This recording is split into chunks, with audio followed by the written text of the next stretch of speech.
어떤 그 현직 검사가 이제 변호사가 되는데요. 그 변호사 사무실 개소식할 때에 선배가 그렇게 이제 꽃을 하나 보냈답니다.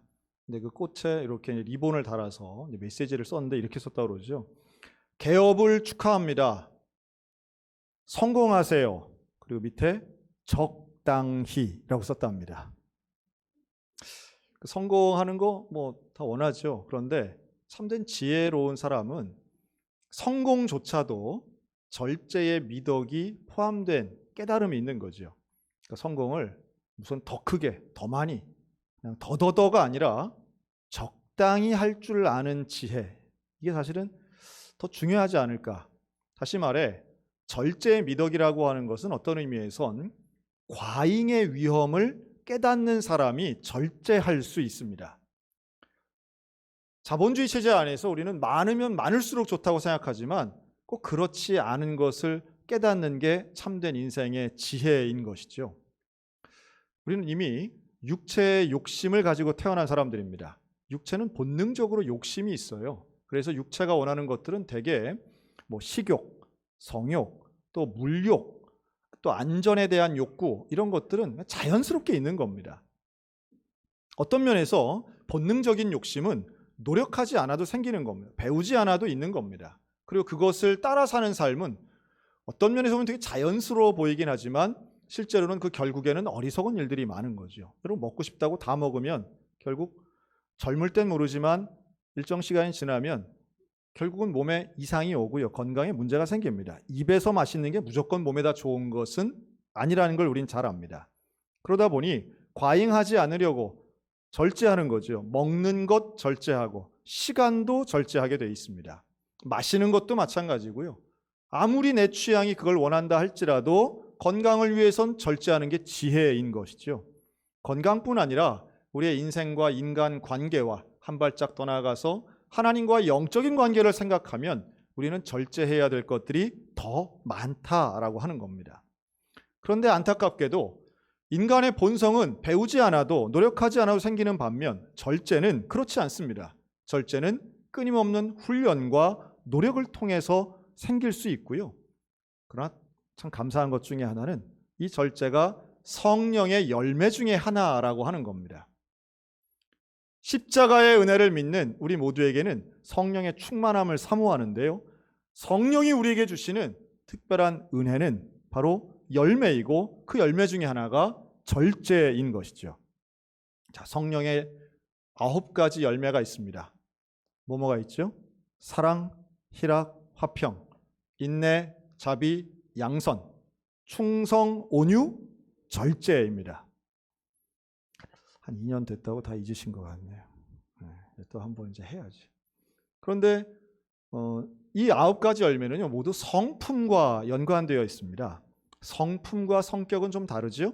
우리가 소위 말하는 성격이 있어요. 내성적인 성격, 외향적인 성격, 뭐 소극적인 성격, 적극적인 성격. 성격은 그것 자체가 뭐 선하고 악하고 혹은 좋고 나쁘다고 말할 수 없습니다. 그럴 때가 있는 거고 정도의 문제인 것이죠. 그러나 성품에 있어서만큼은 성품은 분명히 우리가 좀 간절히 바라야 되고, 이 9가지 성령의 열매는 그리스도인이라면 반드시 우리의 삶 가운데 채워지고 실천되고 이걸 위해서 애써야만 되는 겁니다. 어떤 면에서는 하나님 내게도 사랑이라 화평 주세요, 인내 자비 양선 주세요, 충성 온유 절제 주세요, 이런 기도 당연히 해야 되겠고요. 우리의 삶의 자리에서는 이게 실천되도록 항상 연구하고 또는 경건한 삶을 위해서 훈련하고 애쓰는 집중력이 필요하다라고 하는 겁니다. 고린도전서 9장 25절 이런 말씀이 있어요. 이기기를 다투는 자마다 모든 일에 절제하나니 그들은 썩을 승리의 관을 얻고자 하되 우리는 썩지 아니할 것을 얻고자 하노라. 즉, 이 절제의 문제는 결국 정말 중요한 것, 그러니까 우리가 무슨 면류관을 원하느냐, 썩을 면류관을 원하느냐, 썩지 않을 영원한 면류관을 원하느냐의 차이라는 거예요. 근데 육체의 욕심은 바로 그 썩어질 것들이 좋아 보이는 거예요. 그게 당장 입에 단 거예요. 그게 당장 가졌으면 좋겠는 거예요. 그러나 썩지 않을 영원한 면류관을, 그게 무엇인지 아는 사람, 그게 무엇인지 보이는 사람, 그것을 갖고 싶은 사람은 썩어질 것을 절제하는 겁니다. 정리하자면 절제는 진짜 좋은 것, 더 좋은 것을 위해 덜 좋은 것을 포기할 줄 아는 게 절제입니다. 우리 믿는 자들에게 바로 그러한 썩지 않을 면류관, 하나님이 우리에게 주시는 거룩한 가치, 영원한 가치를 발견하는 지혜가 있기를 주의 이름으로 축원합니다. 그것을 깨닫는 인생의 지혜를 가지고 육체의 욕심, 썩어져가는 구습 따라가지 않고 온전한 절제의 미덕을 실천하는 우리 믿음의 가정들이 되었으면 좋겠습니다. 자, 그래서 제가 오늘 두 가지를 제안할 텐데요. 이 절제의 방식에서 방법이죠. 절제의 원리는 당연히 경건한 삶을 위하고 썩어지지 않을 영광을 위한 삶인데 그 방법을 오늘 두 가지를 제시합니다. 첫째는 금식입니다. 금식. 혹자들은 제가 좀 몸이 좀 호리호리하니까 우리 목사님은 먹는 거 욕심 없다 이렇게 생각하실 분들이 혹시 계실지 모르겠는데요. 제가 보기보다 음식 욕심이 있어요. 그래서 저는 배고픈 거를 잘 못 참습니다. 많이 먹지는 않아도 먹는 거 참 좋아합니다. 가리는 것도 별로 없고요. 그래서 어디 외국 음식, 낯선 음식 이런 거 먹는 것도 좋아합니다. 향신료가 아주 세고 눈으로 보기에도 좀 이상해 보여도 제법 잘 먹는 편에 속합니다. 물론 몸에 좋다고 먹는 건 아니고요. 실험 정신이 나름 있어요. 자, 근데 그런 저이기 때문이기도 하지만 많은 분들이 또 경험하죠. 금식은 쉽지 않습니다.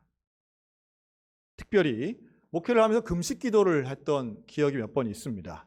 그런데 훌륭하신 선배님들은 40일 금식을 2번, 3번도 하시고, 그런 얘기 들으면 전 참 나 같은 사람 참 한참 멀었다 이런 생각을 하는데요. 근데 저도 금식을 이제 몇 번 해봤죠. 제일 제가 길게 해본 게 일주일 금식이었어요. 그나마도 주말은 빼고. 그래서 그 일주일 금식을 하기 위해서 기도원 갈 때 월요일 날 출발한 거죠. 그것도 기도원 들어가기 직전에 그 앞에 있는 식당에서 이만큼까지 먹고 이제 들어갔던 기억이 납니다. 그러니까 하루를 하든 3일을 하든 금식은 쉽지는 않습니다. 자, 그런데 성경에 나오는 금식의 사례들이 참 많습니다. 금식을 왜 하는가가 중요하죠. 그래서 금식에 대해서는 첫째는 금식을 하면 유익함이 있는데요. 내 육체의 한계를 깨닫게 됩니다. 내가 참 어쩔 수 없는 육에 속한 사람이구나라는 것을 아는 거예요. 그래서 이것을 구약에서는 대개 금식과 회개가 연결되어 있습니다. 회개를 할 때 금식합니다. 다윗이 우리아의 아내 밧세바를 품은 후에 밧세바가 아들을 낳는데요. 그 아들이 죽을 병에 걸리죠. 그때 하나님 앞에 다윗은 회개합니다. 자신의 죄에 대해 회개하는데 금식하며 기도합니다. 그러니까 나의 죄를 자복하는 데 있어서 옷을 찢는 행위, 죄를 뒤집어 쓰는 행위, 우는 것도 중요하지만 금식하는 것도 분명히 방법 중에 하나라고 하는 겁니다. 인간의 육체 상당히 연약합니다. 또 인간의 영혼과 육체는 함께 맞물려 있기 때문에 그 육체의 연약함 가운데 우리는 그걸 실토하고 고백할 필요가 있는 거죠. 나의 죄를 고백하는 회개와 육체의 연약함은 함께 붙었을 때, 함께 고백될 때에 더 깊은 회개를 할 수 있다고 봅니다. 두 번째는 금식하면서 간절하게 나의 문제를 하나님 앞에 놓고 기도하는 위급 상황에 대한 기도가 있습니다. 그러니까 여호사밧 같은 경우 전쟁을 치른다든가 외세가 몰려와서 정말 일촉즉발의 위기 앞에 하나님 앞에 기도하는 거예요. 금식하며 기도합니다. 하나님 구해주세요. 하나님 도와주세요. 밥을 먹을 시간도 없어요. 밥 먹는 게 중요한 게 아니라 기도하는 게 중요한 거예요. 그만큼 상황이 긴박한 겁니다. 아마 그런 상황들 경험하시는 분들이 있을 겁니다. 지금같이 이런 경제가 어렵고 또 미래가 암담한 이런 상황 속에 자녀를 위해 기도하는 것, 우리 여유 부릴 때가 아니잖아요. 가정을 위해 또 나라와 민족을 위해 기도하는 것은 그만큼 중요하면서도 지금 긴급하고 긴박한 상황이라는 겁니다. 그럴 때 금식하는 거예요. 금식하며 기도할 때 더 간절해지고 더 집중하게 되고 하나님 살려주세요. 하나님 도와주세요. 여러분 그 기도 가운데 우리 주님 응답하실 줄로 믿습니다. 저는 이런 중독된 습관 중에 오늘 한 가지를 좀 예를 들려고 하는데요. 한국 교회가 한국 사회에서 늘 반복적으로 했던 대표적인 그 생활 습관 하나가 있는데 그건 바로 술과 담배를 끊는 겁니다. 그래서 제가 이런 질문 한번 드려볼까요? 여러분, 술이 더 해로울까요? 담배가 더 해로울까요? 술과 담배 중에 뭐가 더 끊기가 어려울까요? 대답하지 마시기 바랍니다. 무슨 뭐 경험이나 있는 것처럼 막 대답을 하시려고 그러네.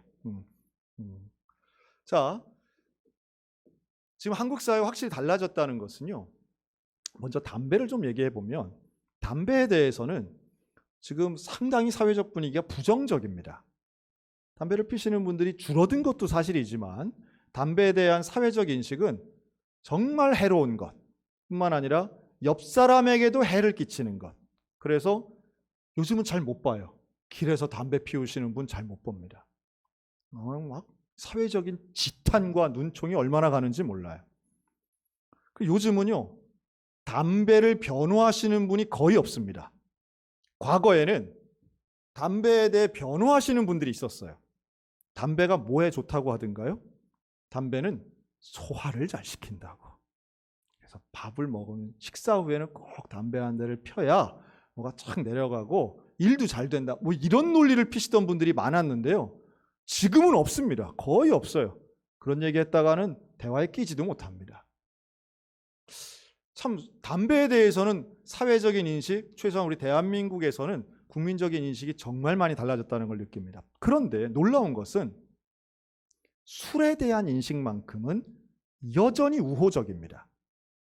술에 대해서만큼은 여전히 사람들의 인식이 담배의 변화를 따라가지 못합니다. 여기에는 아주 중요한 단어 하나가 들어가 있는데요.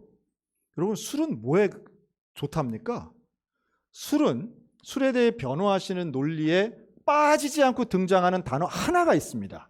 뭐냐 하면 술은 적당히 마시면 좋다. 이 적당이라고 하는 단어를 집어넣음으로써 아주 묘한 분위기를 만듭니다. 담배는 그런 말 안 합니다. 담배는 적당히 피면 좋다는 얘기 잘 안 해요. 술에 대해서만 이렇게 얘기합니다. 자, 그런데 여기에 대해 의학적으로, 과학적으로 전문가는 아니지만 명확한 팩트를 하나 말씀드리면 여러분, 술을 한 잔 마실 때에 과연 우리 몸에 의학적 또는 건강에 유익함이 있을까요? 100번 양보해서 유해하지 않을 수는 있지만 그것이 우리 몸의 건강에 유익하다는 증거는 없습니다.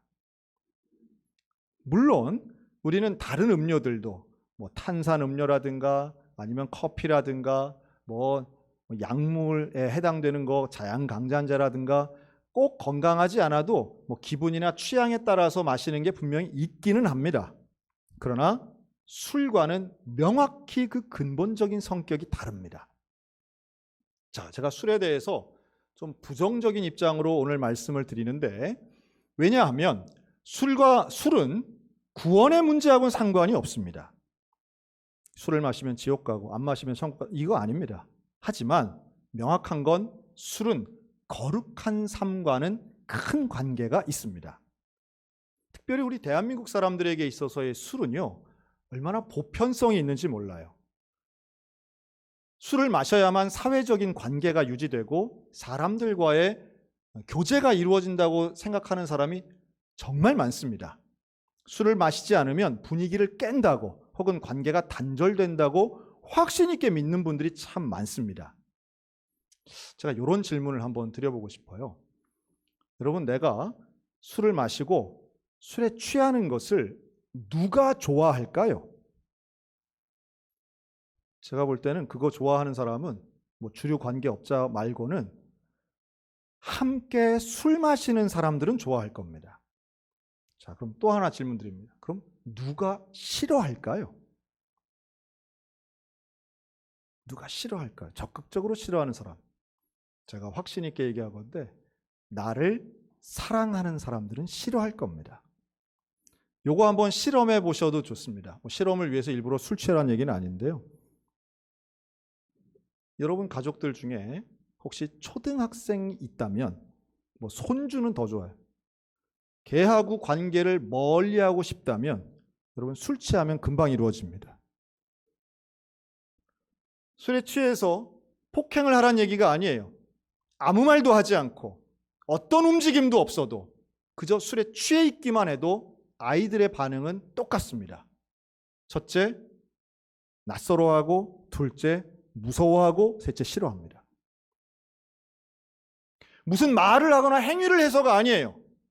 술에 취한 사람을 생전 처음 본다 할지라도 다 싫어합니다. 왜 그럴까요? 뭐가 그렇게 이질감을 갖게 만들까요? 술에 취한 사람들의 눈이 다르기 때문입니다.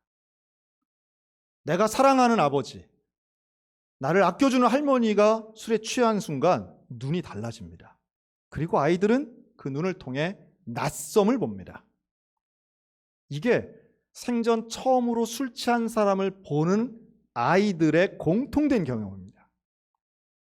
여러분, 좋지 않은 경험을 자녀들에게 심어줄 이유가 없어요. 어떤 분들은 자기는 술버릇이 좋다고 얘기합니다. 자기는 술을 깔끔하게 마신다고 합니다. 혼자 생각입니다. 가족들에게는 그런 깔끔함 원치 않습니다. 가족들은 나를 사랑하는 사람들은 비즈니스적 관계가 아닌 나를 사랑하고 나를 진정으로 아끼는 사람들 중에 내가 술 취하기 원하는 사람은 없을 겁니다. 한 발짝 더 나가서 나를 정말로 사랑하셔서 나를 위해 생명을 바치신 예수 그리스도께서는 나의 술 취함이 아닌 하나님을 닮아가는 모습을 정말로 원하신다라고 하는 거예요. 술의 문제는 생활의 문제입니다. 술의 문제는 거룩함과 연결되어 있는데요. 그 거룩은 세상과 구별되는 것입니다. 우리 한국 사람들이 술을 많이 마신다 하지만 실제로 전체 주류 소비량은 대한민국 사람은 전체 국가들 중에 1인 소비량이요 한 17위에서 20위 정도 됩니다. 양호하네 혹시 이렇게 생각하실지 모르겠어요. 그런데 여기에서 맥주를 빼게 되면 단독 1위로 올라갑니다. 한국 사람이 술을 마실 때 뭘 제일 마시느냐 하면 증류주를 제일 많이 마십니다. 그리고 전 세계에서 팔리고 있는 증류주 중에 단일 브랜드로 단독 1위를 달리고 있는 위대한 술이 하나 있는데 그게 바로 참이슬입니다. 참이슬. 대단합니다. 전 세계 판매 증류수 시장 단독 1등입니다. 한국과 주로 아시아권에서 많이 마시고요. 미국, 일본에 있는 한인들이 비싼 돈 주고 마십니다. 더 놀라운 건 그런데 3등이 뭐냐? 2등에 있는 위스키를 빼면 3등에 있는 놀라운 것은 처음처럼이라는 브랜드의 소주입니다. 그래서 이 1등과 3등을 합치면 1년에 이 양이 1억 박스 정도 됩니다. 병이 아닙니다. 1억 박스가 됩니다. 와, 그거 다 누가 마시는 거예요? 도대체. 혹시 이 안에서 우리 한 몇 박스 마시는 거 아닌가 모르겠습니다. 대한민국 왜 이렇게 소주를 많이 마시는가라고 하면 소주가 첫째 쌉니다. 놀랍도록 싸요. 가성비가 세계적입니다. 한 프랑스인이 그런 칼럼을 썼던데요. 야, 이 나라는 이렇게 도수 높은 술이 우리나라 맹물보다 비싸다 이렇게 썼어요. 에비앙 생수보다 소주 한 병이 더 쌉니다. 그런 놀라운 건 소주를 어디서든 사서 마실 수가 있어요. 24시간 편의점에서 술을 팝니다. 우리나라. 그리고 병도 있고 팩도 있고 대용량도 있고 슈퍼마켓에서 어마어마한 걸 팔아요. 하나 사면 2개 주고 안주도 붙여주고. 야, 저는 가끔 마트 가면 술 파는 데 앞에서 이렇게 봅니다. 세상에 이렇게 많은 게 있나. 야, 정말. 그리고 병도 얼마나 예쁜지 몰라요. 그리고 담배에는 문구가 하나같이 폐암을 유발하고 끔찍한 걸 써놓은 반면에 술은 제일 예쁘고 제일 인기 있는 여자 연예인들이 그 앞에서 온갖 친절한 표정으로 우리에게 인사하고 있더라고요. 뭔가 잘못된 거를 느끼지 않으십니까? 뭔가 문제가 있는 거 아닌가요? 술 마시는 게 죄라고 제가 정죄하는 게 아닙니다. 오죽하면 이렇게 많은 종류의 술이 이렇게 값싸게 이렇게 생활 속에서 있어야만 우리나라 백성들이 살 수 있는가 좀 안타깝기도 합니다. 그러나 분명한 건 술은 우리를 거룩한 삶으로 이끌지 않습니다. 술과 담배에 큰 차이가 있습니다. 담배는 일종의 각성제입니다. 담배는 커피나 바카스와 같이 그 순간에 어떤 특별한 정신이 깬다고 할까요? 이런 각성의 효과를 주지만 술은 진정제 같은 겁니다. 다시 말해 술을 마시면 우리의 절제력이 마비됩니다. 그래서 아주 전문 용어 이런 단어가 있습니다. 술기매. 술기매. 평소 같으면 전혀 할 수 없는 말과 행동을 술에 취하면 사람이 합니다. 우리나라에서 1년에 이걸 주취범죄라고 하는데요. 술에 취해서 죄를 짓는 사람이 76만 명입니다. 우리나라에서 1년 동안 벌어지는 살인죄의 45%는 술에 취한 상태로 살인하는 겁니다. 술 취하지 않았으면 그 정도까지 안 됐을 겁니다. 그런데 술에 취했기 때문에 절제력이 마비되었기 때문에 더 화가 나고 더 폭력적이게 되고 더 심한 말들을 하게 됩니다. 이거 부정할 사람은 없을 겁니다. 괴로워서 술을 마시고 잊기 위해 술을 마신다고 하지만 그것은 나의 통제력을 포기하는 일이 됩니다. 하나님은 우리에게 더 귀한 것, 더 영광스러운 것을 위해 절제라고 하는 아름다운 선물을 주셨는데 우리는 술을 통해 알코올을 통해 그 절제 열매를 마비시키고 있는 거예요. 성령의 역사를 제지하고 있는 거예요. 술김에 하는 일 중에 이웃을 살리고 복음을 전하고, 여러분 술김에 착한 일하는 사람 보셨습니까? 그럼 같이 술 마시고 있는 사람들끼리 술값 내는 정도밖에 안 되는 거예요. 대개는 술김에 실수합니다. 술 때문에 잊어먹습니다. 술 때문에 죄를 짓습니다. 왜 그렇게 많은 사람들이 음주운전에 대해 경고하는데도 왜 운전대를 잡나요? 절제가 사라지기 때문이에요. 조심성이 사라지는 거예요. 진정성이 줄어드는 거예요. 마비되는 거예요. 우리 교회 안에서 혹시라도 이러한 술의 문제 또는 중독의 문제, 습관의 문제 때문에 고민하고 계시는 분이 계시다면 나쁜 습관을 끊어버릴 수 있는 절제의 은혜가 임하시기를 주님의 이름으로 축원합니다. 특별히 코로나19 때문에 지금 술과 담배의 소비가 급증했답니다. 술집은 문을 닫았는데 혼자 집에서 술 드시는 분들이 더 많아졌다는 거예요. 여러분, 혼술은 더 위험합니다. 혼술을 통해서 오히려 가정 안에서의 폭력도 늘어나고 스스로의 우울감은 더 깊어지는 거예요.